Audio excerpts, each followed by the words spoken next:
много важен повод днеска е именно цената на електроенергията за българския народ.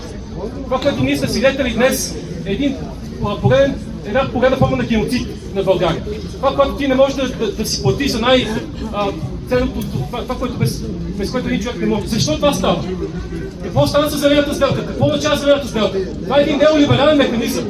Зелената сделка, идеята, която била да пази природата, се оказва, че именно либерализацията на пазара, на енергийния пазар, ние да отидем по частици, е една от тези точки на зелената сделка. Това е една скрита приватизация. Тук няма нищо за защита на природата. Да се ликвидира България тестовете и да бидем всички битови потребители на свободния пазар. Тоест ние да плащаме научния прекупвач, който да печели на наш гръб. Това е приватизация, това е капитализъм. 37 години гледаме. 37 години виждаме. Просперитет видяхме ли? Най-бедната страна в Европейския съюз. Демокрация видяхме ли?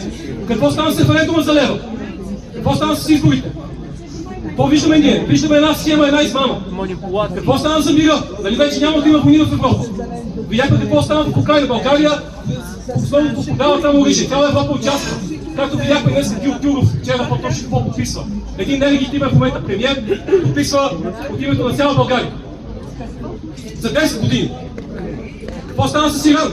Първото нещо, което американците удариха, беше училище. За деца. Какво става в Газа, Палестина? Това е света, който ние искаме да живеем. Това е законите, от които ние се учим. От неолибералите, от епштайлците, от канибалите и педофилите. Ние искаме един нов свят и ние тук трябва да го поискаме.